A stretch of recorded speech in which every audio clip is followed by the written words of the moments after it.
ఈ నరక చతుర్దశి విశేషాలు ఏమిటి అంటే, ఈ నరకుడు ఎవడు? వీడొక రాక్షసుడు, బ్రహ్మాండమైనటువంటి రాక్షసుడు.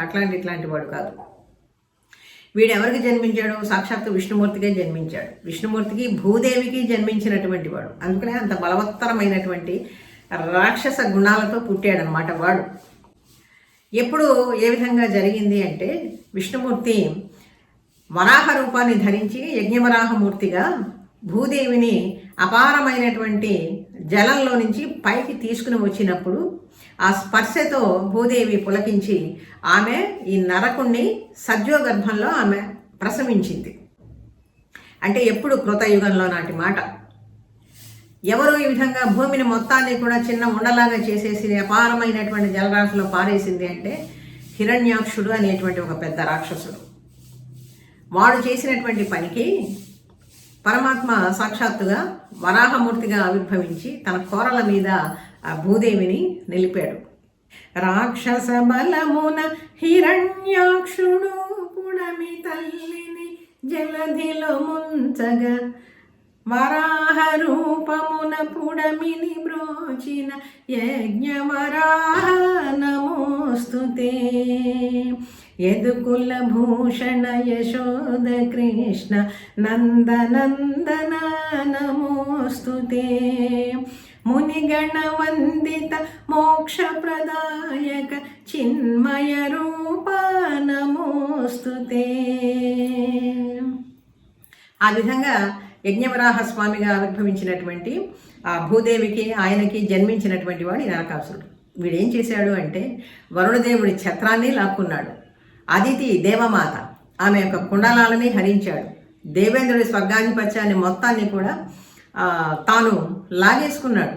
ఇక సామాన్యుల యొక్క సంగతి ఎంత దుర్భరంగా ఉంటుంది.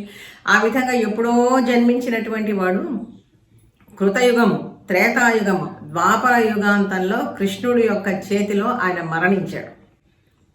కృష్ణుడు, సత్యభామ వీళ్ళిద్దరూ కలిసి యుద్ధం చేసి ఆ నరకాసురుడిని సంహరించారు.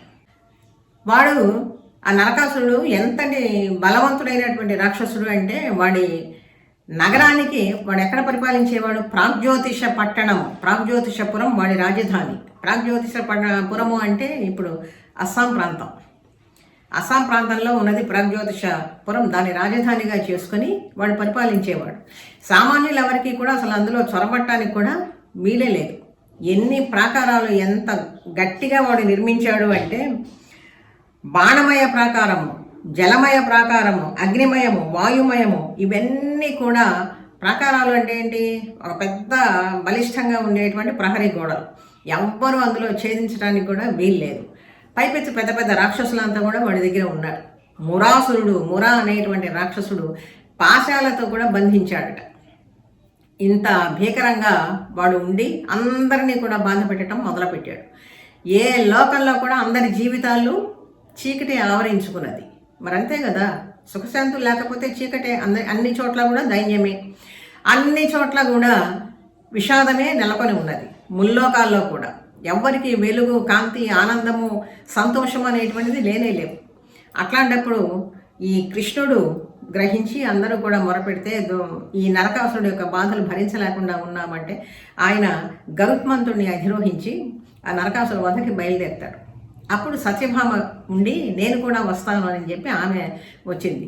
సత్యభామ, నువ్వు రణరంగం అంటే ఏమనుకుంటున్నావు? ఇదేమీ అంతఃపురం కాదు, చాలా భీకరంగా ఉంటాయి అక్కడ అంటే, నాకు సాధ్యం అవుతుంది నేను యుద్ధం చేయటానికి అని చెప్పి ఆ తల్లి కూడా కృష్ణుడి వెంట బయలుదేరింది యుద్ధరంగానికి. ఇద్దరూ కలిసి గరుత్మంతుడిని అధిరోహించి ఆ ప్రాగ్జ్యోతిషపురాన్ని చేరుకున్నారు. చేరుకుంటే వాడి దుర్గమమైనటువంటి ప్రాంతం కదా, వాడి కోటలోకి ఛేదించి పోవటానికి అంత సాధ్యం కాదు. కృష్ణుడు గద, ఖడ్గము, చక్రము ఇటువంటి ఆయుధాలన్నీ కూడా తీసుకుని ఒక్కొక్క ప్రాకారాన్ని తుత్తునీయలు చేసుకుంటూ వచ్చాడు. చిట్ట చివరికి ఆ మురాసురుడు పెద్ద పెద్ద పాశాలతో బంధిస్తే ఆ పాశాలని మొత్తాన్ని కూడా ఖండించేశాడనమాట. వాడు ఎట్లాంటి వాడు అంటే, వాడికి 5 తలలు ఉన్నాయట. 5 తలలు ఉండి ఎప్పుడు నీళ్లల్లో వాడు పడుకొని ఉంటాడట. మరి వాడికి ఎంత శక్తి ఉన్నదో ఏమో. అటువంటి వాడి యొక్క 5 శిరస్సులను కూడా చక్రాయుధాన్ని ప్రయోగించి పరమాత్మ వాడిని సంహరించాడు. అప్పటి నుంచి కృష్ణుడికి మురారి అనేటువంటి పేరు సార్థకమైంది. కృష్ణ, ముకుంద, మురారి అని చెప్పి మనం పిలుచుకుంటూ ఉంటాం కదా. ఆ అరి, ముర అనేటువంటి రాక్షసుడిని, అరి అంటే నశింప చేసినటువంటి వాడు, మురకి శత్రువు అయినటువంటి వాడు అని అర్థం. కృష్ణుడికి ఆ విధంగా వచ్చింది మురారి అనేటువంటి పేరు. చివరికి సత్యభామ యుద్ధం చేస్తూ ఉంటే వాడు నరకాసురుడు అన్నాడు, ఒక స్త్రీ చాటున దాక్కున్నావు నీవు పరాక్రమం నీది ఏమున్నదయ్యా అని చెప్పి రెచ్చగొట్టేటువంటి మాటలు మాట్లాడాడు కృష్ణ పరమాత్మని. అప్పుడు కృష్ణుడు మళ్ళీ సత్యభామ చేతిలో ఉండేటువంటి వింటిని తీసుకొని భీకరంగా యుద్ధం చేసి తన ఆయుధ ప్రయోగంతో, చక్రాయుధ ప్రయోగంతో ఈ నరకాసురుణ్ణి సంహరించాడు. ఈ విషయం అంతా కూడా తెలిసింది. ఈ నరకాసురుడు సంహరించబడినటువంటి రోజు నరక చతుర్దశిగా మనం జరుపుకుంటాం. దుర్మార్గుడు నశించేస్తే ప్రపంచానికి ఇంకా ఆనందమే మిగులుతుంది, సంతోషమే మిగులుతుంది కదా.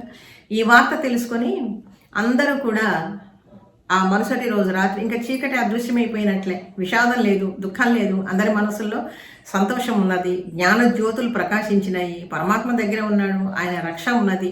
కాబట్టి అందరూ కూడా దేవతలు, మానవులు, మిగిలినటువంటి వాళ్ళు అందరూ కూడా ఆ సంతోషానికి ప్రతీకలుగా దీపాల వరుసలు పేర్చుకొని ఆనందపడ్డారు.